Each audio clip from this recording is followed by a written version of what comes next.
ಚಳಿಗಾಲವಾಗಿದ್ದರಿಂದ ರಾಮಾಪುರದಲ್ಲಿ ಮಂಜು ವಿಪರೀತವಾಗಿ ಸುರಿಯುತ್ತಾ ಇತ್ತು.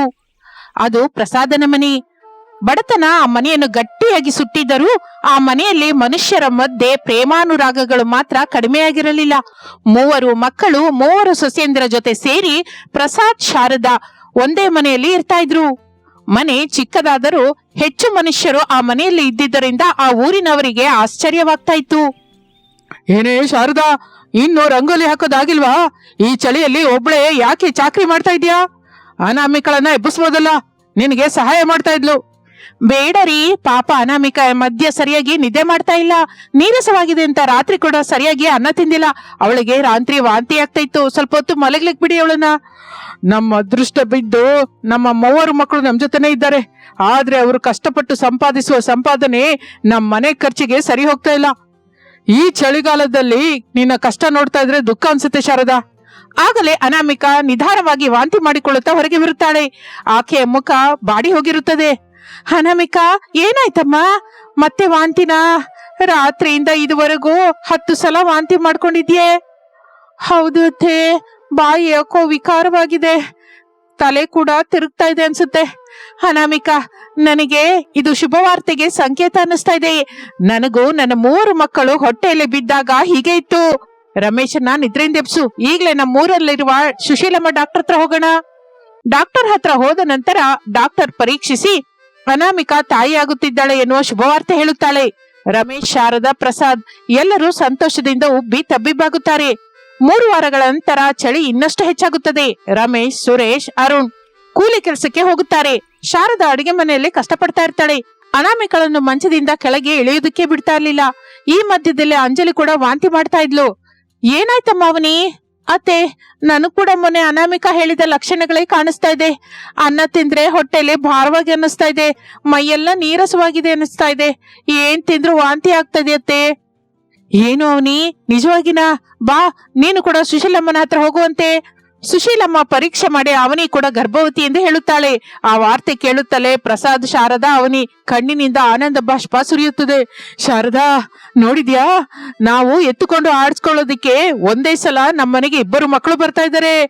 ದೇವರು ನಮ್ಮ ಕಷ್ಟವನ್ನು ನೋಡಿ ಕನಿಕರಿಸಿದ್ದಾನೆ. ಹೌದು ರೀ, ಆದ್ರೆ ನನಗೇನ್ ಮಾಡ್ಬೇಕು ಅರ್ಥವಾಗ್ತಿಲ್ಲ. ಅನಾಮಿಕಂಗೆ 3ನೇ ತಿಂಗಳು, ಅವನಿಗೆ 1ನೇ ತಿಂಗಳು. ಇಬ್ಬರಿಗೂ ಸರಿ ಹೋಗುವ ಪೋಷಕಾಹಾರ ಕೊಡ್ಬೇಕು. ನಮ್ಮ ಹತ್ರ ಇರುವ ಸಂಪಾದನೆ ಸರಿ ಹೋಗುತ್ತೆ ಅಂತೀರಾ? ಕಷ್ಟಪಡೋಣ ಶಾರದಾ, ಮಕ್ಕಳು ಕೂಡ ಕಷ್ಟಪಟ್ಟು ಕೆಲಸ ಮಾಡ್ತಾ ಇದ್ದಾರೆ. ನಮ್ಮ ಸೊಸೆಂದ್ರಿಗಾಗಿ ನಾವಲ್ಲದೆ ಇನ್ಯಾರು ಮಾಡ್ತಾರೆ? 2 ಸೊಸೆಂದರು ಗರ್ಭವತಿಯಾಗಿದ್ದರಿಂದ ಶಾರದಂಗೆ ಕೆಲಸ ಹೆಚ್ಚಾಗುತ್ತದೆ. ಅನಾಮಿಕ ಅವನಿ ಇಬ್ಬರನ್ನು ಯಾವ ಕೆಲಸವೂ ಮಾಡಲಿಕ್ಕೆ ಬಿಡದೆ ಶಾರದಾ, ಅಂಜಲಿ ಇಬ್ಬರು ಮನೆ ಕೆಲಸ ಎಲ್ಲ ಮಾಡ್ತಾ ಇರ್ತಾರೆ. ಸ್ವಲ್ಪ ವಾರಗಳ ನಂತರ ಒಂದು ದಿನ ಬೆಳಗ್ಗೆ, ಆತೆ, ನನಗೆ ತುಂಬಾ ನೀರಸವಾಗಿ ಅನ್ನಿಸ್ತಾ ಇದೆ. ಯಾವ ಕೆಲಸ ಮಾಡಿದ್ರು ಯಾಕೋ ಬೇಗ ಸುಸ್ತಾಗ್ತಾ ಇದ್ದೀನಿ. ಹೌದಾ, ನಿನಗೆ ಯಾವಾಗಿಂದ ಹಾಗೆ ಅನ್ನಿಸ್ತಾ ಇದೆ ಅಂಜಲಿ? ಕಳೆದ 3 ದಿನದಿಂದ ಅತ್ತೆ, ವಾಂತಿ ಕೂಡ ಆಗ್ತಾ ಇದೆ ಅತ್ತೆ. ಆದ್ರೆ ಅದು ಅಜೀರ್ಣದಿಂದೇನೋ ಅಂತ ಅನ್ನಿಸ್ತಾ ಇದೆ. ಇನ್ನೇನಾದ್ರೂ ಆಗ್ತಾ ಇದೆಯಮ್ಮ? ಏನು ತಿನ್ಬೇಕು ಅನ್ನಿಸ್ತಾ ಇಲ್ಲ. ಹುಳಿಯಾಗಿ ಏನಾದ್ರೂ ತಿಂದ್ರೆ ಚೆನ್ನಾಗಿರುತ್ತೆ ಅನ್ನಿಸ್ತಾ ಇದೆ ಅತ್ತೆ. ಆ ಲಕ್ಷಣಗಳು ಶಾರದಂಗೆ ಮತ್ತೊಂದು ಶುಭವಾರ್ತೆಗೆ ಸಂಕೇತ ಅನಿಸುತ್ತದೆ. ತಕ್ಷಣ, ಬಾಮ್ಮ, ಈಗ್ಲೇ ಡಾಕ್ಟರ್ ಹತ್ರ ಹೋಗ್ಬರೋಣ. ಡಾಕ್ಟರ್ ಸುಶೀಲಮ್ಮ ಪರೀಕ್ಷೆ ಮಾಡಿ ಅಂಜಲಿ ಕೂಡ ಗರ್ಭವತಿ ಎಂದು ಹೇಳುತ್ತಾಳೆ.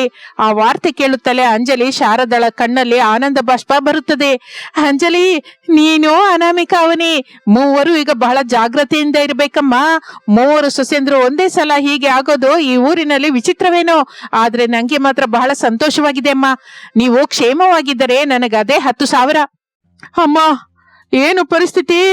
ಮನೆಯೆಲ್ಲ ವಾಂತಿ ವಾಸನೆ, ನೀರಸವಾಗಿ ಮಲ್ಕೊಂಡ ಸೊಸೆಂದ್ರು. ನೀನೊಬ್ಳೆ ಈ 3ರನ್ನು ನೋಡ್ಕೋಬೇಕು ಅಂದ್ರೆ ನಿನ್ನ ಆರೋಗ್ಯ ಏನಾಗ್ಬೇಕು? ಏನೂ ಆಗಲ್ಲ ಕಣೋ ರಮೇಶು. ನಮ್ಮ ಅತ್ತೆ ಕೂಡ ನನ್ನನ್ನ ಹಾಗೆ ನೋಡ್ಕೊಂಡಿದ್ಲು. ನನ್ನ ಸೊಸೆಂದ್ರು ನನ್ನ ಮಕ್ಕಳಂತವ್ರು. ಅವರಿಗೆ ಈಗ ನಾನಲ್ಲದೆ ಇನ್ಯಾರಿದ್ದಾರೆ ಹೇಳು? ಆದ್ರೆ ಅಮ್ಮ, ಚಳಿಗಾಲ ಅಲ್ವಾ? ನೀರು ಮುಟ್ಟಿದ್ರೆ ಕೈಗಳು ಗಡ್ಡೆಯಾಗುತ್ತದೆ. ಈ ಚಳಿಯಲ್ಲಿ ನೀನು ಈ ವಯಸ್ಸಲ್ಲಿ ಹೀಗೆ ಕೆಲಸ ಮಾಡೋದು ನಮ್ಗಿಷ್ಟವಿಲ್ಲ ಅಮ್ಮ. ಹೊರಗಡೆ ಕೆಲ್ಸಕ್ಕೆ ಹೋಗೋದ್ರಿಂದ ನಮಗೆ ಮನೆಯಲ್ಲಿ ಕೆಲಸ ಮಾಡೋದಿಕ್ಕೆ ಆಗ್ತಾ ಇಲ್ಲ. ಯಾರನ್ನಾದ್ರೂ ಕೆಲಸದವರನ್ನ ಮಾತಾಡೋಣ ಅಂತ್ಯಾ? ಬೇಡ ಕಣೋ ರೇ, ನನ್ಗೇನು ಆಗೋದಿಲ್ಲ. ನೀವು ದುಡ್ಡು ಹೇಗೆ ಸಂಪಾದಿಸಬೇಕೋ ನೋಡಿ. 3 ಡೆಲಿವರಿ ಟೈಮಲ್ಲಿ ಬಹಳ ಖರ್ಚಿರುತ್ತದೆ. ಮನೆ ಕೆಲಸದ ಬಗ್ಗೆ ನಾನ್ ನೋಡ್ಕೋತೀನಲ್ಲ. ಇನ್ನು ರಾತ್ರಿ ಊಟದ ಸಮಯ, ಹಾಲ್ನಲ್ಲಿ 3 ಸೊಸೆಂದ್ರು ಇರುತ್ತಾರೆ. ಶಾರದಾ ಅವರಿಗೆ ಬಿಸಿ ಬಿಸಿ ಅನ್ನ, ಸೊಪ್ಪಿನ ಸಾರು ಹಾಕುತ್ತಾಳೆ. ಚಳಿಗಾಳಿ ಕಿಟಕಿಯ ಸಂದಿಯಿಂದ ಸೀಳಿ ಬರುತ್ತಾ ಇರುತ್ತೆ. ಅತ್ತೆ, ನೀವು ತಿಂದ್ರಾ? ನಾನು ಆಮೇಲೆ ತಿಂತೀನಮ್ಮ, ಮೊದಲು ನೀವು ತಿನ್ನಿ. ಅನಾಮಿಕಾ, ನಿನಗೆ ಈ ದಿನ ಸುಸ್ತು ಕಮ್ಮಿ ಆಗಿದ್ಯಾ? ನೀವು ಸಾಯಂಕಾಲ ಕೊಟ್ಟ ಹಾಲಿನಿಂದ ಕಡಿಮೆ ಆಗಿದೆ ಅತ್ತೆ. ನೀವು ನಮಗಾಗಿ ಇಷ್ಟೆಲ್ಲ ಕಷ್ಟಪಡೋದನ್ನ ನೋಡ್ತಾ ಇದ್ರೆ ನನಗೆ ತುತ್ತು ಗಂಟ್ಲಲ್ಲಿ ಇಳಿತಾ ಇಲ್ಲ. ನೀವು ಬೆಳಿಗ್ಗೆನೆ ಆ ತಣ್ಣೀರಿನಿಂದ ಬಟ್ಟೆ ಒಗಿತಾ ಇದ್ರೆ ನೋಡಿ ಅತ್ಬಿಟ್ಟೆ ಅತ್ತೆ ನಾನು. ಆದ್ರೆ ನನ್ನ ಈ ಪರಿಸ್ಥಿತಿಯಿಂದ ನಾನು ನಿಮಗೆ ಯಾವ ಸಹಾಯನೂ ಮಾಡಲಾರ್ದೆ ಹೋಗ್ತಾ ಇದ್ದೀನಿ. ಹೌದು ಅತ್ತೆ, ನನ್ಗೆ ಕೂಡ ತುಂಬಾ ಗಿಲ್ಟಿ ಅನ್ಸುತ್ತೆ. ನಾವು ಮೂವರು ಒಂದೇ ಸಲ ಗರ್ಭವತಿ ಆಗಿದ್ದರಿಂದ ನಿಮ್ಮೊಬ್ಬರ ಮೇಲೆ ಕೆಲಸದ ಭಾರವೆಲ್ಲ ಬಿದ್ದಿದೆ. ಹುಚ್ಚು ಮಕ್ಕಳೇ, ಇದು ಭಾರ ಅಲ್ವೇ? ನನ್ನ ಅದೃಷ್ಟ. ಒಂದೇ ಸಲ ಮೂವರು ಮೊಮ್ಮಕ್ಕಳೋ ಇಲ್ವಾ ಮೊಮ್ಮಗನೋ ಈ ಮನೇಲಿ ತಿರುಗ್ತಾ ಇದ್ರೆ ಆ ಸಂಭ್ರಮನೇ ಬೇರೆ. ಈ ಚಳಿ ಬರೀ ತಾತ್ಕಾಲಿಕ, ಆದ್ರೆ ನನ್ನ ಸೊಸೆಯಂದ್ರು ಮೊಮ್ಮಕ್ಕಳು ಮೊಮ್ಮಗನು ನನಗೆ ಕೊಡುವ ಆನಂದ ಶಾಶ್ವತ. ಶಾರದಾ, ಆ ಪಕ್ಕದ ಮನೆಯಲ್ಲಿರುವ ರಾಮುಲಮ್ಮಗೆ ಚಳಿಯಿಂದ ಜ್ವರ ಬಂತಂತೆ. ಚಳಿಯ ತೀವ್ರತೆಗೆ ಎಲ್ರೂ ಕಾಯಿಲೆ ಬೀಳ್ತಾ ಇದ್ದಾರೆ. ನೀನು ಜಾಗೃತಿಯಾಗಿರ್ಬೇಕು. ನಿಮ್ಮೆಲ್ಲರ ಪ್ರೇಮ ಅಡ್ಡ ಇರುವಾಗ ನನ್ಗೇನು ಆಗೋದಿಲ್ಲ ರೀ. ಶಾರದಾ ತನ್ನ ಆರೋಗ್ಯಕ್ಕಿಂತ ಸೊಸೆಯಂದರ ಆರೋಗ್ಯದ ಮೇಲೆ ಹೆಚ್ಚು ಶ್ರದ್ಧೆ ಇಡುತ್ತಾಳೆ. ಬೆಳಿಗ್ಗೆ 5 ಗಂಟೆಗೆ ಎದ್ದು ಚಳಿಯಲ್ಲಿ ಮನೆ ಕೆಲಸ ಮಾಡ್ತಾ ಇದ್ಲು. ಅವರ ಬಟ್ಟೆಗಳನ್ನು ಒಗೆಯುವುದು, ಅವರಿಗೆ ಒಳ್ಳೆ ಆಹಾರವನ್ನು ಮಾಡಿಕೊಡುವುದು. ಶಾರದಳ ಜೀವನ ಒಂದು ಯಜ್ಞವಾಗಿ ಬದಲಾಗುತ್ತದೆ. ಒಂದು ರಾತ್ರಿ ಹೊರಗೆ ವಿಪರೀತವಾದ ಮಂಜು ಬೀಳ್ತಾ ಇರುತ್ತದೆ. ಕರೆಂಟ್ ಹೋಗುತ್ತದೆ. ಮನೆ ಗಡ್ಡೆ ಕಟ್ಟಿ ಹೋಗುವ ಹಾಗಿರುತ್ತದೆ. ಶಾರದಳ ಅಡುಗೆ ಮನೆಯಲ್ಲಿ ಏನೋ ಶಬ್ದ ಬಂದಿದ್ದರಿಂದ ಓಡಿಕೊಂಡು ಹೋಗುತ್ತಾಳೆ. ಯಾರದು? ನೀನಮ್ಮ ಅನಾಮಿಕಾ? ಅತ್ತೆ, ಹಸುವೆ ಆಗ್ತಾ ಇತ್ತು, ಏನಾದ್ರೂ ತಿನ್ನೋಣ ಅಂತ ಹೀಗೆ ಬಂದೆ. ಆದ್ರೆ ಹೊಗೆ ವಾಸನೆಯಿಂದ ಮತ್ತೆ ವಾಂತಿ ಬರ್ತಾ ಇದೆ. ಯಾಕಮ್ಮ ಕಷ್ಟಪಡ್ತಾ ಇದೀಯ ತಾಯಿ? ನಿನ್ಗೇನಾದ್ರೂ ಬೇಕು ಅಂದ್ರೆ ನನ್ನನ್ ಕೇಳು ಅಂತ ಹೇಳಿದ್ದೆ ಇಲ್ಲ? ನಾನು ತಗೊಂಬಂದು ಕೊಡ್ತಾ ಇದ್ದೆ ಇಲ್ಲ? ಬಾ ಬಾ, ರೂಮ್ ಒಳಗೆ ಬಾ. ಶಾರದಾ ಅನಾಮಿಕಳನ್ನು ಜಾಗ್ರತೆಯಿಂದ ಕರ್ಕೊಂಡು ಹೋಗಿ ಮಲಗಿಸುತ್ತಾಳೆ. ಅವಳು ಮಾತ್ರ ಚಳಿಗೆ ನಡುಗುತ್ತಾ ಇರ್ತಾಳೆ. ಶಾರದಾ, ನಿನಗೆ ಬೆಡ್ಶೀಟ್ ಇಲ್ವಮ್ಮ? ತಗೋ, ನನ್ನ ಬೆಡ್ಶೀಟ್ ತಗೋ.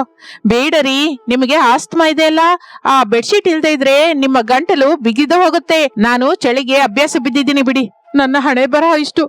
ನಮ್ಮವರಿಗೆ ನಾನು ಸರಿಯಾದ ಬೆಡ್ಶೀಟ್ ಕೂಡ ಕೊಡಿಸಲಾರ್ದೆ ಹೋಗ್ತಾ ಇದ್ದೀನಿ. ಈ ವಯಸ್ಸಲ್ಲಿ ನಿನ್ನನ್ನು ಹೀಗೆ ನೋಡ್ತಾ ಇದ್ರೆ ನನ್ನ ಪ್ರಾಣ ಹೋಗ್ತಾ ಇದೆ. ಹಾಗನ್ಬೇಡಿ, ನಾವು ಬಡವರಾಗಿರಬಹುದು ಹೊರತು ನಮ್ಮ ಮನೆಯಲ್ಲಿರುವ ಈ ಐಕ್ಯಮತ್ಯ ನಮ್ಮ ಸಂಪತ್ತು. ನೋಡಿ, ನಮ್ಮ ಮೂವರು ಸೊಸೆಯಂದ್ರು ಎಷ್ಟು ಚೆನ್ನಾಗಿ ತಿಂದು ಮಲಗಿದ್ದಾರೆ. ಇವರನ್ನ ನೋಡ್ತಾ ಇದ್ರೆ ನನ್ನ ಕಷ್ಟವೆಲ್ಲ ಮರ್ತು ಹೋಗ್ತಾ ಇದ್ದೀನಿ. ಮಾರನೇ ದಿನ ಬೆಳಿಗ್ಗೆ ಶಾರದಾ ಬಟ್ಟೆ ಒಗೆಯುತ್ತಾ ಸುಸ್ತಾಗಿ ಕೆಳಗೆ ಬಿದ್ದು ಬಿಡುತ್ತಾಳೆ. ಅನಾಮಿಕಾ, ಅವನಿ, ಅಂಜಲಿ ಓಡ್ಕೊಂಡು ಬರ್ತಾರೆ. ಅತ್ತೆ, ಏನಾಯ್ತು ಅತ್ತೆ? ಎದ್ದೇಳಿ ಎದ್ದೇಳಿ. ಅತ್ತೆ, ಮಾತಾಡಿ. ರಮೇಶ್, ಸುರೇಶ್, ಬನ್ನಿ, ಅತ್ತೆ ಪ್ರಜ್ಞೆ ತಪ್ಪಿ ಬಿದ್ದಿದ್ದಾರೆ. ಮಕ್ಕಳು ಓಡಿಕೊಂಡು ಬಂದು ಶಾರದಳನ್ನು ಒಳಗಡೆಗೆ ಕರ್ಕೊಂಡು ಹೋಗ್ತಾರೆ. ಡಾಕ್ಟರ್ ಅನ್ನು ಕರೆಸುತ್ತಾರೆ. ಏನು ಇಲ್ಲಮ್ಮ, ವಿಪರೀತವಾದ ಸುಸ್ತು, ಚಳಿಯಲ್ಲಿ ಕೆಲಸ ಮಾಡೋದ್ರಿಂದ ಹೀಗಾಗಿದೆ. ಮೇಲಾಗಿ ಸರಿಯಾದ ಆಹಾರ ತಗೊಳ್ದೇ ಇರೋದು ಕಾರಣವಾಗಿರ್ಬೋದು. ಆಕೆ ವಯಸ್ಸಿಗೆ ಹೆಚ್ಚಾಗಿ ಕಷ್ಟಪಡಬಾರ್ದು. ನೋಡಿದ್ಯಾ ಅಮ್ಮ, ಸಮಯಕ್ಕೆ ತಿನ್ನು ಅಂತ ನಾನು ನಿಮಗೆ ಮೊದ್ಲೇ ಹೇಳಿದ್ದೆ ಅಲ್ಲ. ನೀನು ಕೇಳಿಸ್ಕೊತಾ ಇಲ್ಲ. ಈಗ ನೋಡು ಹೇಗಾಯ್ತು. ಏಯ್, ನನ್ಗೇನು ಆಗಿಲ್ಲ ಕಣೋ ಸೊಸೆಂದ್ರೆ, ನೀವು ಭಯಪಡಬೇಡಿ. ನಾನು ಈಗ್ಲೇ ಇದ್ದು ನಿಮ್ಗೆ ಅನ್ನ ಮಾಡ್ತೀನಿ. ಮನೆ ಕೆಲಸವೆಲ್ಲ ನಾನು ಮಾಡ್ತೀನಿ ಬಿಡಿ. ಬೇಡ ಅತ್ತೆ, ನೀವು ಇನ್ನೊಂದು ಕೆಲಸ ಕೂಡ ಮಾಡೋದು ಬೇಡ. ನಾವು ಗರ್ಭವತಿಯಾಗಿರ್ಬೋದು ಹೊರತು ಮತ್ತೆ ಕೈಲಾಗದವರೇನೋ ಅಲ್ವಲ್ಲ. ನಾನು ನಿಮ್ ಜೊತೆ ಚಾಕರಿ ಮಾಡಿಸ್ಕೊಳಕ್ಕಾಗಲ್ಲ. ಹೌದು ಅತ್ತೆ, ನೀವು ನಮಗಾಗಿ ನಿಮ್ಮ ಪ್ರಾಣವನ್ನೇ ಪಣವಾಗಿಟ್ಟು ಕಷ್ಟಪಡ್ತಾ ಇದ್ದೀರಿ. ನಾವು ನಿಮಗಾಗಿ ಸ್ವಲ್ಪ ಕಷ್ಟಪಡಕ್ಕಾಗಲ್ವಾ? ಈ ದಿನದಿಂದ ಅಡಿಗೆ ನಾವು ಮೂರು ಹಂಚ್ಕೋತೀವಿ. ಅನಾಮಿಕಾ ಅಡ್ಗೆ ಮಾಡ್ತಾಳೆ, ನಾನು ತರಕಾರಿ ಹಚ್ತೀನಿ. ಅಂಜಲಿ ಪಾತ್ರೆ ತೊಳಿತಾಳೆ. ಹೌದು ಅತ್ತೆ, ನೀವು ವಿಶ್ರಾಂತಿ ತಗೊಳ್ಳಿ. ಈ ಚಳಿಗಾಲ ನಮ್ಮ ಆರೋಗ್ಯವಲ್ಲ, ನಿಮ್ಮ ಆರೋಗ್ಯವೇ ಏಟು ತಿನ್ನೋ ಹಾಗಿದೆ. ನೀವು ಚೆನ್ನಾಗಿದ್ರೆ ಮನೆಯಲ್ಲಿರೋರೆಲ್ಲ ಚೆನ್ನಾಗಿರ್ತೀವಿ. ನೋಡಿದ್ಯಾ ಶಾರದಾ, ಸೊಸೆಯಂದ್ರು ನಿನ್ನನ್ನು ಎಷ್ಟೆಲ್ಲ ಪ್ರೇಮಿಸ್ತಾ ಇದ್ದಾರೆ. ಇಂತಹ ಸೊಸೆಯಂದ್ರು ನಮಗಿರೋದು ನಮ್ಮ ಅದೃಷ್ಟ. ಹೌದು ರೀ, ಅವ್ರ ಮಾತಿನಿಂದಲೇ ನನ್ನ ಹೊಟ್ಟೆ ತುಂಬಿ ಹೋಗಿದೆ. ಈ ಬಡತನದ ಮನೆಯಲ್ಲಿ ಇದಕ್ಕಿಂತ ದೊಡ್ಡ ಸಂಪತ್ತು ಏನಿದೆ? ಆ ದಿನದಿಂದ ಆ ಮನೆಯಲ್ಲಿ ವಾತಾವರಣ ಬದಲಾಗುತ್ತದೆ. ಮೂವರು ಸೊಸೆಯಂದ್ರು ಕೈ ಒಂದು ಕೆಲಸ ಮಾಡಲಿಕ್ಕೆ ಶುರು ಮಾಡುತ್ತಾರೆ. ಒಬ್ಬರಿಗೆ ಸುಸ್ತಾದರೆ ಇನ್ನೊಬ್ಬರು ಸಹಾಯ ಮಾಡ್ತಾ ಇದ್ರು.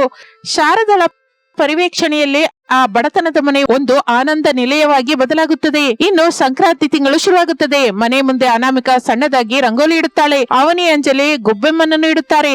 ಶಾರದಾ ಎಲ್ಲರಿಗೂ ಹಾಲು ಕಾಯಿಸಿ ಕೊಡುತ್ತಾಳೆ. ತಗೊಳ್ಳಿ ಹುಡುಗಿಯರೇ, ಬಿಸಿ ಬಿಸಿ ಹಾಲು ಕುಡೀರಿ. ಈಗ ನಿಮ್ಮ ಆರೋಗ್ಯ ಹೇಗಿದೆ? ತುಂಬಾ ಚೆನ್ನಾಗಿದೆ ಅತ್ತೆ. ನಿಮ್ಮ ಆಶೀರ್ವಾದವಿದ್ರೆ ನಮಗಷ್ಟೇ ಸಾಕು. ಅತ್ತೆ, ನಾಳೆ ಸಂಕ್ರಾಂತಿ ಅಲ್ವಾ? ಈ ಸಲ ನಮ್ಮನೆಯಲ್ಲಿ ಅಡಿಗೆ ತಿಂಡಿ ಮಾಡಲ್ವಾ? ನಮ್ಮ ಹತ್ರ ದುಡ್ಡಿಲ್ಲ ಅಲ್ವಾ? ಯಾರು ಹೇಳಿದ್ರು ಇಲ್ಲ ಅಂತ? ನನ್ನ ಮೂವರು ಮಕ್ಕಳು ತಿಂಗಳು ಹಗಲು ರಾತ್ರಿ ಕಷ್ಟಪಟ್ಟಿದ್ದಾರೆ. ನೋಡು, ರಮೇಶ್ ಬಂದಿದ್ದಾನೆ. ಆಗಲೇ ರಮೇಶ್ ಚೀಲದ ಜೊತೆ ಮನೆಯೊಳಗೆ ಬರುತ್ತಾನೆ. ಅಪ್ಪ, ತಗೊಳ್ಳಿ, ಬೇಳೆ, ಬೆಲ್ಲ, ಎಣ್ಣೆ. ಯಜಮಾನ್ರು ನಮ್ಮ ಪರಿಸ್ಥಿತಿ ನೋಡಿ, ನಾವು ಪಡ್ತಾ ಇರೋ ಕಷ್ಟವನ್ನು ನೋಡಿ ಸಂತೋಷಿಸಿ ಹೆಚ್ಚಾಗಿ ದುಡ್ಡು ಕೊಟ್ಟಿದ್ದಾರೆ. ಈ ಸಂಕ್ರಾಂತಿ ನಮ್ಮ ಮನೆಯಲ್ಲಿ ಅದ್ದೂರಿಯಾಗಿ ನಡೆಯುತ್ತೆ. ಹೌದು ಅಣ್ಣಯ್ಯ, ನಮ್ಮ ಮನೆಯ 3 ಸೊಸೆಯಂದರು ನಮಗೆ ಅತಿ ದೊಡ್ಡ ಬಹುಮಾನ ಕೊಡ್ತಾ ಇದ್ದಾರಲ್ವಾ. ಈ ಹಬ್ಬ ನಮಗೆ ಬಹಳ ಪ್ರತ್ಯೇಕ. ಹೌದು ಕಣೋ ಅರುಣು, ಈ ಚಳಿಗಾಲ ನಮ್ಮನ್ನು ನಡುಗಿಸಿದರು, ಮನಸ್ಸಿನಲ್ಲಿ ಬೆಚ್ಚತನವನ್ನು ಕೊಟ್ಟಿದೆ. ಅತ್ತೆ ಸೊಸೆಯರ ಬಂಧನ ಹೇಗಿರಬೇಕೋ ಈ ಊರು ನಮ್ಮನ್ನು ನೋಡಿ ಕಲ್ತ್ಕೋಬೇಕು ಕಣೋ. ಆ ಬಡತನದ ಮನೆಯಲ್ಲಿ 3 ಸೊಸೆಯಂದಿರ ಕಷ್ಟಗಳು ಅತ್ತೆಯ ತ್ಯಾಗ ವೃಥ ಆಗಲಿಲ್ಲ. ಅವರು ಪಟ್ಟ ಕಷ್ಟ ಅವರ ಬಂಧನವನ್ನು ಮತ್ತಷ್ಟು ಬಲಪಡಿಸುತ್ತದೆ. ಕೆಲ ತಿಂಗಳ ನಂತರ ಆ ಮನೆಯಲ್ಲಿ 3 ಹಸುಗಂಧಗಳ ಅಳು ಕೇಳಿಸುತ್ತದೆ. ಆ ಅಳುವಿನಲ್ಲಿ ಶಾರದ ಪಟ್ಟ ಕಷ್ಟವನ್ನೆಲ್ಲ ಮರೆತು ಹೋಗಿ ಆನಂದದಿಂದ ಸಂತೋಷ ಪಡ್ತಾಳೆ. ನೋಡಿದ್ರ ಪ್ರಸಾದ್ ಅವರೇ, 3 ಲಕ್ಷ್ಮೀ ದೇವರು ನಮ್ಮ ಮನೆಗೆ ಬಂದಿದ್ದಾರೆ. ಇದೆಲ್ಲ ನಿನ್ನ ಪುಣ್ಯನೇ ಶಾರದಾ, ನಿನ್ನ ಕಷ್ಟದಿಂದಲೇ ಈ ಮನೆ ಈಗ ನಿಜವಾದ ಸ್ವರ್ಗವಾಗಿ ಬದಲಾಗಿದೆ. ರಾಮಾಪುರದಲ್ಲಿ ಬಡತನಕ್ಕೆ ಮತ್ತೊಂದು ಹೆಸರು ಪ್ರಸಾದನ ಮನೆ. ಆ ಮನೆಯಲ್ಲಿ ಶಾರದಾ ಪ್ರಸಾದ್, ಅವರ ಮಗ ರಮೇಶ್, ಸೊಸೆ ಅನಾಮಿಕಾ ಇರುತ್ತಾ ಇದ್ರು. ಅನಾಮಿಕಾ ಬಡಮನೆಯ ಹುಡುಗಿಯಾದರೂ ಗುಣವಂತಳು. ಈ ಸಲ ಚಳಿಗಾಲ ಆ ಕುಟುಂಬಕ್ಕೆ ದೊಡ್ಡ ಪರೀಕ್ಷೆಯನ್ನೇ ಇಡುತ್ತದೆ. ಶಾರದಾ ಮನೆಯೊಳಗಿಂದ ಹೊರಗೆ ಬರ್ತಾಳೆ. ಅಮ್ಮ ಅನಾಮಿಕಾ, ಈ ರಂಗೋಲಿ ಇಡೋದು ಬಿಟ್ಟು ಒಳಗಡೆ ಬಾ ತಾಯಿ. ಚಳಿ ರಾಕ್ಷಸಿ ಆಗಿದೆ, ಬೆರಳೆಲ್ಲ ಸೊಟ್ಟವಾಗಿ ಹೋಗುತ್ತೆ. ಪರವಾಗಿಲ್ಲ ಅತ್ತೆ, ಮನೆ ಮುಂದೆ ರಂಗೋಲಿ ಇಲ್ಲದೆ ಇದ್ರೆ ಲಕ್ಷ್ಮೀ ದೇವಿ ಬರಲ್ಲ ಅಂತೆ. ನಮಗೆ ದುಡ್ಡು ಇಲ್ಲದೆ ಇದ್ರು ಈ ರಂಗೋಲಿಯಿಂದ ಆ ಲಕ್ಷ್ಮಿ ಕರೆಯೋಣ. ಈ ಸಹನೆನೇ ನಮ್ಮನ್ನ ಬದುಕಿಸ್ತಾ ಇದೆ ಅಮ್ಮ. ರಮೇಶ್ ಎದ್ರು ಅತ್ತೆ. ಪಾಪ ರಾತ್ರಿ ಎಲ್ಲ ಚಳಿಗೆ ನಿದ್ರೆ ಹೋಗ್ಲಿಲ್ಲ. ನಮ್ಮ ಮನೆಯಲ್ಲಿ ಆ ಮೇಲಿನ ಹಂಚು ಒಡೆದು ಹೋಗಿದೆಯಲ್ಲ, ಗಾಳಿ ನೇರವಾಗಿ ಒಳಗಡೆಗೆ ಬರ್ತಾ ಇದೆ. ಇಷ್ಟರಲ್ಲಿ ಪ್ರಸಾದ್ ಕೆಮ್ಮುತ್ತಾ ಹೊರಗಡೆಗೆ ಬರುತ್ತಾನೆ. ಅಬ್ಬಾ, ಈ ಮನೆ ನಮ್ಮನ್ನ ಕಾಪಾಡಲ್ಲ ಶಾರದಾ. ಆ ಹಂಚಿನ ಸಂಧಿಯಿಂದ ಬರುವ ಚಳಿಗಾಳಿ ನನ್ನ ಮೂಳೆನ ಕೊರಿತಾ ಇದೆ. ಆಗಲೇ ರಮೇಶ್ ಒಳಗಡೆಯಿಂದ ಬರುತ್ತಾ, ಅಪ್ಪ, ಈ ದಿನ ನಾನು ಮೇಸ್ತ್ರಿ ಕೆಲ್ಸಕ್ಕೆ ಹೋಗ್ತಾ ಇದ್ದೀನಿ. ದುಡ್ಡು ಬಂದ್ರೆ ಆ ಹಂಚಿನ ಬದಲಾಯಿಸೋಣ. ಬೇಡ ಕಣೋ ರಮೇಶು, ಈಗ ನಮ್ಮ ಹತ್ರ ಇರೋ ದುಡ್ಡು ಊಟಕ್ಕೆ ಸರಿ ಹೋಗ್ತಾ ಇಲ್ಲ. ಆ ಹೆಂಚು ಮಾರಿಸ್ಬೇಕು ಅಂದ್ರೆ 1000 ರೂಪಾಯಿ ಖರ್ಚಾಗುತ್ತೆ. ಯಾವುದೊಂದು ರೀತಿಯಿಂದ ಈ ಚಳಿಗಾಲವನ್ನ ಕಳೆಯೋಣ. ಮಾವಯ್ಯ, ನಾನೊಂದು ಕೆಲಸ ಹೇಳ್ತೀನಿ. ಈ ಮುರಿದು ಹೋದ ಹಂಚಿನ ಹತ್ರ ಹಳೆ ಬಟ್ಟೆನ ಅಡ್ಡವಾಗಿ ಕಟ್ತೀನಿ, ಸ್ವಲ್ಪ ಚಳಿ ಕಡಿಮೆ ಆಗುತ್ತೆ. ಅದು ತಾತ್ಕಾಲಿಕ ಅಮ್ಮ. ನಿಜಕ್ಕೂ ಈ ಮನೆ ಯಾವಾಗ ಬೀಳುತ್ತೋ ಅಂತ ಭಯವಾಗ್ತಾ ಇದೆ. ಆ ದಿನ ಸಾಯಂಕಾಲ ಒಂದು ಅಂದುಕೊಳ್ಳದ ಉಪದ್ರವ ಬರುತ್ತದೆ. ಅಕಾಲ ಮಳೆ ಶುರುವಾಗುತ್ತದೆ. ಗಾಳಿ ಮಳೆ ಭೀಭತ್ಸವನ್ನು ಸೃಷ್ಟಿಸುತ್ತದೆ. ಆ ಹಳೆ ಹಂಚಿನ ಮನೆ ಗಾಳಿಯನ್ನು ತಡಿಲಾರ್ದೆ ಹೋಗುತ್ತೆ. ಒಂದು ಕಡೆ ಇರುವ ಗೋಡೆ ಕುಸಿದು ಬೀಳುತ್ತದೆ, ಮೇಲ್ಛಾವಣಿ ಎಗರಿ ಹೋಗುತ್ತದೆ. ಶಾರದಾ ಪ್ರಸಾದ್, ರಮೇಶ್, ಅನಾಮಿಕಾ ಪಕ್ಕದಲ್ಲೇ ಇರುವ ಆಲದ ಮರದ ಕೆಳಗಡೆ ತಲೆಮರೆಸಿಕೊಳ್ಳುತ್ತಾರೆ. ಎಲ್ಲರೂ ಮಳೆಗೆ ನೆಂದು ಹೋಗಿ ನಡುಗ್ತಾ ಇರ್ತಾರೆ. ದೇವರೇ, ನಮಗೆ ಯಾಕೆ ಈ ಶಿಕ್ಷೆ? ಇದ್ದ ಸ್ವಲ್ಪ ಗೂಡು ಕೂಡ ಹೊರಟೋಯ್ತು. ಈಗ ನನ್ನ ತಂದೆ ತಾಯಿ ಎಲ್ಲಿಡ್ಬೇಕು? ಅಳಬೇಡ ಮಗನೇ, ನಮ್ಮ ಪ್ರಾಣ ಇದೆಯಲ್ಲ ಅದು ಸಾಕು ಎಂದು ಶಾರದಾ ರಮೇಶ್ನನ್ನು ಸಮಾಧಾನಿಸುತ್ತಾ ಇರ್ತಾಳೆ. ಆಗ ಪ್ರಸಾದ್, ಶಾರದಾ, ನನಗೂ ಉಸಿರಾಡ್ತಾ ಇಲ್ಲಮ್ಮ. ಈ ಚಳಿ, ಈ ಮಳೆ ನನ್ನ ಪ್ರಾಣನ ತೆಗೆಯೋ ಹೋಗಿದೆ. ಮಾವಯ್ಯ, ಅಧೈರ್ಯ ಪಡಬೇಡಿ. ರಮೇಶ್ ಅವರೇ, ನೀವು ಹೀಗೆ ಅಳ್ತಾ ಇದ್ರೆ ಲಾಭವಿಲ್ಲ. ನಮ್ಮ ಹತ್ರ ದುಡ್ಡಿಲ್ಲ, ಆದ್ರಿಂದ ಮನೆ ಕಟ್ಟಲಾಗಿಲ್ಲ. ಆದ್ರೆ ನಮಗೆ ಈ ದೊಡ್ಡ ಆಲದ ಮರ ಇದೆ ಅಲ್ವಾ. ಮರ ಇದ್ರೆ ಏನ್ ಲಾಭ ಅನಾಮಿಕಾ? ಅದ್ರ ಕೆಳಗೆ ಒದ್ದೆಯಾಗಿ ಇದ್ದೀವಿ ಅಷ್ಟೇ ಅಲ್ವಾ? ಚಳಿಯಂತೂ ನಿಲ್ವಲ್ಲ. ಕೆಳಗಲ್ಲ ರಮೇಶ್ ಅವರೇ, ಮೇಲೆ. ನಾವು ಆಲದ ಮರದ ಕೊಂಬೆ ಮೇಲೆ ಮನೆ ಕಟ್ಕೊಳ್ಳೋಣ. ಮರದ ಕೊಂಬೆ ಮೇಲೆ ಮನೆನಾ? ಹೌದು. ಚಿಕ್ಕಂದಿನಲ್ಲಿ ನಮ್ಮಪ್ಪ ಕಾಡಿನಲ್ಲಿ ಮರಗಳ ಮೇಲೆ ಮಂಚ ಕಟ್ತಾ ಇದ್ರು. ಅಲ್ಲಿ ಹುಲಿಗಳು, ಜಂತುಗಳು ಎಲ್ಲರಿಂದ ರಕ್ಷಣೆ ಇರ್ತಾ ಇತ್ತು. ಹಾಗೆ ನಮಗೆ ಈ ಚಳಿಯಿಂದ, ಮಳೆಯಿಂದ ರಕ್ಷಣೆ ಬೇಕು. ಬಿದ್ದು ಹೋದ ಮನೆಯ ಸಾಮಾನು, ರೀಪುಗಳು, ಹೆಂಚುಗಳು ಇದಾವಲ್ಲ, ಅದರಿಂದಲೇ ಮರದ ಮಧ್ಯದಲ್ಲಿ ಒಂದು ಮನೆ ಕಟ್ಟೋಣ. ಭೂ ಮರದ ಮಧ್ಯದಲ್ಲಿ ಬೆಚ್ಚಗಿರುತ್ತೆ, ಎಲೆಗಳ ರಕ್ಷಣೆನೂ ಇರುತ್ತೆ. ಅಮ್ಮ, ಅದೆಲ್ಲ ಸಾಧ್ಯವೇನಾ? ಪ್ರಯತ್ನಿಸಿದರೆ ಸಾಧ್ಯನೇ ಮಾವಯ್ಯ, ನಮಗೆ ಬೇರೆ ದಾರಿ ಇಲ್ಲ. ರಮೇಶ್ ಅವರೇ, ಎದ್ದೇಳಿ, ನಾವು ಈ ರಾತ್ರಿಗೆ ಕೆಲಸ ಶುರು ಮಾಡಬೇಕು. ಅನಾಮಿಕಳ ಮಾತುಗಳು ರಮೇಶನಲ್ಲಿ ಹೊಸ ಶಕ್ತಿಯನ್ನು ತುಂಬುತ್ತದೆ. ಆ ರಾತ್ರಿ ಮಳೆ ನಿಂತ ನಂತರ ಅವರು ತಮ್ಮ ಕುಸಿದು ಹೋದ ಮನೆಯಿಂದ ಬಿದಿರು ಗೊಂಬೆಗಳು, ತಾಳೆ ಎಲೆಗಳು, ಹಳೆ ಮರದ ಚೆಕ್ಕೆಗಳನ್ನು ತರುತ್ತಾರೆ. ಆ ದೊಡ್ಡ ಆಲದ ಮರದ ಮಧ್ಯದಲ್ಲಿ ದೊಡ್ಡ ಒಂದು ಪ್ಲಾಟ್ಫಾರಂ ಕಟ್ಟಲಿಕ್ಕೆ ಶುರು ಮಾಡುತ್ತಾರೆ. ಇನ್ನು ಮಾರನೇ ದಿನ ಮರದ ಕೊಂಬೆಗಳ ಮಧ್ಯೆ ಒಂದು ಚಿಕ್ಕದಾದ ಗೂಡಿನಂತಹ ಮನೆ ತಯಾರಾಗುತ್ತದೆ. ಕೆಳಗಿನಿಂದ ಮೇಲೆ ಹೋಗಲಿಕ್ಕೆ ಒಂದು ಏಣಿ ಇಡುತ್ತಾರೆ. ಅದನ್ನು ನೋಡಿ ಊರಿನ ಜನ ಆಶ್ಚರ್ಯ ಹೋಗುತ್ತಾರೆ. ಅತ್ತೆ, ಮಾವಯ್ಯ, ನೆಮ್ಮದಿಯಾಗಿ ಮೇಲಕ್ಕೆ ಬನ್ನಿ. ಶಾರದಾ ಪ್ರಸಾದ್ ಏಣಿಯನ್ನು ಹತ್ತಿ ಮೇಲಕ್ಕೆ ಹೋಗುತ್ತಾರೆ. ಒಳಗಡೆಗೆ ರೂಮು ಚಿಕ್ಕದಾಗಿದ್ರೂ ಬೆಚ್ಚಗಿರುತ್ತದೆ. ಅನಾಮಿಕಾ ನೆಲದ ಮೇಲೆ ಒಣ ಹುಲ್ಲನ್ನು ಹಾಸಿ ಅದರ ಮೇಲೆ ಬೆಡ್ಶೀಟ್ ಹಾಸುತ್ತಾಳೆ. ಸುತ್ತಲೂ ತಾಳೆ ಮರಗಳು, ಹಳೆ ಗೋಣಿ ಚೀಲದಿಂದ ಗೋಡೆಯನ್ನು ಕಟ್ಟುತ್ತಾಳೆ. ಪ್ರಸಾದ್ ಒಳಗಡೆಗೆ ಬರುತ್ತಲೇ, ಹಬ್ಬಾ ಎಷ್ಟು ಬೆಚ್ಚಗಿದೆಯೋ, ಕೆಳಗಿರುವ ಚಳಿ ಕೂಡ ಇಲ್ಲ, ಗಾಳಿ ಕೂಡ ಇಲ್ಲ. ಅನಾಮಿಕಾ, ನಿನ್ ತಲೆ ಬಹಳ ಬುದ್ಧಿವಂತೆ ಅಮ್ಮ. ರಾತ್ರಿಗೆ ರಾತ್ರಿ ನಮಗೆ ಗೂಡು ಕಲ್ಪಿಸಿದ್ಯಾ. ಇನ್ನು ಕೆಲಸ ಇದೆ ರಮೇಶ್ ಅವರೇ. ಇದು ಕೇವಲ ತಲೆಮರೆಸಿಕೊಳ್ಳಲಿಕ್ಕೆ. ಅಡಿಗೆ ಮಾಡಬೇಕು, ತಿನ್ಬೇಕು. ನಾನು ಕೆಳಗೆ ಒಂದು ಚಿಕ್ಕ ಒಲೆ ಇಡ್ತೀನಿ, ಆದ್ರೆ ಹೊಗೆ ಮೇಲಕ್ಕೆ ಬಾರದ ಹಾಗೆ ನೋಡ್ಬೇಕು. ಅನಾಮಿಕಾ ಕೆಳಕ್ಕಿಳಿದು ಮರದ ಬೇರುಗಳ ಮಧ್ಯೆ ಒಂದು ಚಿಕ್ಕ ಗುಂಡಿಯನ್ನು ತೋಡಿ ಅಲ್ಲಿ ಒಲೆ ಇಡುತ್ತಾಳೆ. ಒಂದು ಹಳೆಯ ಕಬ್ಬಿಣದ ಕೊಳವೆಯನ್ನು ಹೊಗೆ ಕೊಳವೆಯಾಗಿ ಮೇಲಿಡುತ್ತಾಳೆ. ಅದರಿಂದ ಹೊಗೆ ಹೆಚ್ಚಾಗಿ ಮೇಲಕ್ಕೆ ಬರುವುದಿಲ್ಲ, ಆದ್ರೆ ಬಿಸಿ ಮಾತ್ರ ಮೇಲಕ್ಕೆ ಹೋಗುತ್ತೆ. ಅದ್ಭುತ ಅಮ್ಮ, ಇಂಜಿನಿಯರ್ಸ್ ಕೂಡ ಇಷ್ಟು ಚೆನ್ನಾಗಿ ಆಲೋಚಿಸೋದಿಲ್ಲ. 1-2 ದಿನದ ನಂತರ ಚಳಿ ಇನ್ನೂ ಹೆಚ್ಚಾಗುತ್ತದೆ. ಆದರೆ ಮರದ ಮನೆಯಲ್ಲಿರುವ ಪ್ರಸಾದ್ ಕುಟುಂಬಕ್ಕೆ ಯಾವ ಲೋಪವೂ ಇಲ್ಲ. ಆದರೆ ಅವರ ಸಮಸ್ಯೆ ಇನ್ನು ಬೇರೆ ರೀತಿಯಿಂದ ಬರುತ್ತದೆ. ಅನಾಮಿಕಾ, ಅಕ್ಕಿ ಆಗೋಗಿದೆ, ತರಕಾರಿ ಕೂಡ ಇಲ್ಲ. ರಮೇಶನ್ಗೆ ಕೆಲಸ ಸಿಗ್ತಾ ಇಲ್ಲ. ಈ ದಿನ ಏನ್ ತಿಂತೀವಿ? ನಮ್ಮ ಹತ್ರ ದುಡ್ಡಿಲ್ಲ ಅತ್ತೆ, ಆದ್ರೆ ನಮ್ಮ ಹತ್ರ ಪ್ರಕೃತಿ ಇದೆ ಅಲ್ಲ. ಈ ಮರದ ಸುತ್ತಲೂ ಬಹಳ ಸೀತಾಫಲದ ಮರಗಳಿವೆ, ಹಾಗೆ ಒಂದು ನುಗ್ಗೆ ಮರನೂ ಇದೆ. ನಾನು ಹೋಗಿ ಕಾಯಿ ಕೊಯ್ಕೊಂಡ್ಬರ್ತೀನಿ. ಅನಾಮಿಕಾ, ಸೀತಾಫಲ ತಿಂದ್ರೆ ಶೀತವಾಗುತ್ತಲ್ಲ. ಹಸಿದು ತಿಂದ್ರೆ ಆಗತ್ತೆ, ಆದ್ರೆ ನಾನು ಅದರಿಂದ ಒಂದು ಅಡಿಗೆ ಮಾಡ್ತೀನಿ. ಸೀತಾಫಲದ ಗುಜ್ಜು, ಬೆಲ್ಲ ಸೇರಿಸಿ ಒಂದು ಪಾಯಸ ಮಾಡ್ತೀನಿ. ಅದು ಬಿಸಿಯನ್ನು ತರುತ್ತದೆ. ಹಾಗೆ ನುಗ್ಗೆ ಸೊಪ್ಪಿನಿಂದ ಪಪ್ಪು ಮಾಡ್ತೀನಿ. ಅನಾಮಿಕಾ ಹೋಗಿ ಸೀತಾಫಲಗಳು, ನುಗ್ಗೆ ಸೊಪ್ಪನ್ನು ತರುತ್ತಾಳೆ. ಸೌದೆ ಒಲೆ ಮೇಲೆ ಅಡಿಗೆ ಮಾಡುತ್ತಾಳೆ. ಆ ವಾಸನೆ ದಾರಿಯಲ್ಲಿ ಹೋಗುವವರಿಗೆ ತಗುಲುತ್ತದೆ. ಆ ದಾರಿಯಲ್ಲಿ ಹೋಗುತ್ತಾ ಇರುವ ಊರಿನ ಸರ್ಪಂಚ್ ಆ ವಾಸನೆಯನ್ನು ನೋಡಿ ನಿಲ್ಲುತ್ತಾನೆ. ಮರದ ಮೇಲೆ ಮನೆಯನ್ನು ನೋಡಿ ಆಶ್ಚರ್ಯ ಹೋಗುತ್ತಾನೆ. ರಮೇಶ್, ಏನಿದು? ಮರದ ಮೇಲೆ ಮನೆ ಕಟ್ಟಿದೀಯಾ? ನೀನು ಒಳ್ಳೆ ಚೆನ್ನಾಗಿದೆ. ನಮಸ್ಕಾರ ಸರ್ಪಂಚ್ ಅವರೇ. ನಮ್ಮ ಹಳೆ ಮನೆ ಕುಸಿದು ಹೋಗಿದೆ, ಅದಕ್ಕೆ ಅನಾಮಿಕಾ ಆಲೋಚನೆಯಿಂದ ಹೀಗೆ ಮನೆ ಕಟ್ಟಿದೀವಿ. ಓಹೋ, ತುಂಬಾ ಚೆನ್ನಾಗಿದೆ. ಇಷ್ಟಕ್ಕೂ ಆ ವಾಸನೆ ಏನು? ವಾಸನೆಗೆ ಬಾಯಲ್ಲಿ ನೀರು ಬರ್ತಾ ಇದೆ. ಅದು ನುಗ್ಗೆ ಸೊಪ್ಪಿನ ಪಪ್ಪು, ಸೀತಾಫಲದ ಪಾಯಸ ಸರ್ಪಂಚ್ ಅವರೇ. ನಮ್ಮ ಅಡಿಗೆ ರುಚಿ ನೋಡ್ತೀರಾ? ಹೋ, ತಪ್ಪದೆ. ಅನಾಮಿಕಾ ಒಂದು ಎಲೆಯಲ್ಲಿ ಬಡಿಸಿ ಕೊಡುತ್ತಾಳೆ. ಸರ್ಪಂಚ್ ಅದನ್ನು ತಿಂದು ಮೈಮರೆತು ಹೋಗುತ್ತಾನೆ. ಅದ್ಭುತ ಅಮ್ಮ, 5 ಸ್ಟಾರ್ ಹೋಟೆಲ್ ಅಲ್ಲಿ ಕೂಡ ಇಷ್ಟು ರುಚಿಯಾಗಿರಲ್ಲ. ಅನಾಮಿಕಾ, ನಿನ್ನ ಕೈಯಲ್ಲಿ ಅಮೃತವಿದೆ. ಈ ಚಳಿಯಲ್ಲಿ ಬಿಸಿ ಬಿಸಿ ಪಾಯಸ ತಿಂದ್ರೆ ಪ್ರಾಣ ಎದ್ದು ಬಂದ ಹಾಗಾಯ್ತು. ಥ್ಯಾಂಕ್ ಯು ಸರ್ಪಂಚ್ ಅವರೇ. ರಮೇಶ್, ನನಗೆ ಒಂದು ಆಲೋಚನೆ ಬಂದಿದೆ. ನಮ್ಮ ಊರಿನಲ್ಲಿ ಬಹಳ ಜನ ಪ್ರಯಾಸಿಗರು ಬರ್ತಾ ಇರ್ತಾರೆ. ಅವರಿಗೆ ಇಂತಹ ಬಿಸಿಯದ್ದು ಬೇಕಾಗುತ್ತೆ. ನೀನು ಈ ಮರದ ಮನೆಯನ್ನು ಒಂದು ಚಿಕ್ಕ ಹೋಟೆಲ್ ಆಗಿ ಬದಲಾಯಿಸ್ತೀಯಾ? ಟ್ರೀ ಹೌಸ್ ರೆಸ್ಟೋರೆಂಟ್ ಹಾಗೆ. ರೆಸ್ಟೋರೆಂಟಾ? ನಮ್ಗ? ಹೌದು. ಈ ಕಾನ್ಸೆಪ್ಟ್ ನಿಮ್ಮ ಅಡಿಗೆ ರುಚಿ ಎರಡು ಸೇರಿದರೆ ಸೂಪರ್ ಹಿಟ್ ಆಗುತ್ತೆ. ಬಂಡವಾಳಕ್ಕೆ ನಾನು ಸಹಾಯ ಮಾಡ್ತೀನಿ. ನಿಮಗೆ ದುಡ್ಡು ಬಂದ ಮೇಲೆ ನನಗೆ ಕೊಡಿ. ನೀವು ಕೇವಲ ಅಡಿಗೆ ಮಾಡಿ, ಲಾಭನೂ ನಿಮ್ದೆ. ನಿಜಾನ ಸರ್ಪಂಚ್ ಅವರೇ? ನಮ್ಮ ಕಷ್ಟಗಳು ತೀರುತ್ತಾ? ತಪ್ಪದೇ ಪ್ರಸಾದ್ ಅವರೇ. ನಿಮ್ಮ ಸೊಸೆಯ ಬುದ್ಧಿವಂತಿಕೆ ನಿಮ್ಮನ್ನು ರೋಡ್ ಮೇಲಿಂದ ಮರದ ಮೇಲೆ ಹತ್ತಿಸಿದೆ. ಈಗ ಮರದ ಮೇಲಿಂದ ಶಿಖರಾಗ್ರಕ್ಕೆ ಕರ್ಕೊಂಡು ಹೋಗುತ್ತೆ. 1 ವಾರದ ನಂತರ ಅನಾಮಿಕಾ ರಮೇಶರು ಸೇರಿ ಆ ಆಲದ ಮರದ ಮೇಲೆ ಒಂದು ಟ್ರೀ ಹೌಸ್ ಅನ್ನು ಏರ್ಪಾಟು ಮಾಡುತ್ತಾರೆ. ಆ ಮರ ಈಗ ಒಂದು ಚಿಕ್ಕ ಟ್ರೀ ಹೌಸ್ ಹೋಟೆಲ್ ಆಗಿ ಬದಲಾಗುತ್ತದೆ. ಕೆಳಗೆ ಬೋರ್ಡ್ ಕೂಡ ಇಡುತ್ತಾರೆ. ಅನಾಮಿಕಾ ರಮೇಶ್ ಕಷ್ಟಪಟ್ಟು ಆ ಹೋಟೆಲ್ ಅನ್ನ ಅಂದವಾಗಿ ತಿದ್ದಿ ತೀಡುತ್ತಾರೆ. ಶಾರದಾ ಪ್ರಸಾದ್ ಕೂಡ ಸಹಾಯ ಮಾಡುತ್ತಾರೆ. ಮೆನುವಿನಲ್ಲಿ ನುಗ್ಗೆ ಸೊಪ್ಪಿನ ಪಪ್ಪು, ರಾಗಿ ಮುದ್ದೆ, ಸೀತಾಫಲದ ಪಾಯಸ, ಕೊರ್ರಲ ಅನ್ನ ಅಂತದ್ದು ಆರೋಗ್ಯಕರವಾದ ಅಡಿಗೆಯನ್ನು ಮಾಡುತ್ತಾರೆ. ಇನ್ನು ಸ್ವಲ್ಪ ಹೊತ್ತಿಗೆ ಒಂದು ಕಾರು ಬಂದು ನಿಲ್ಲುತ್ತದೆ.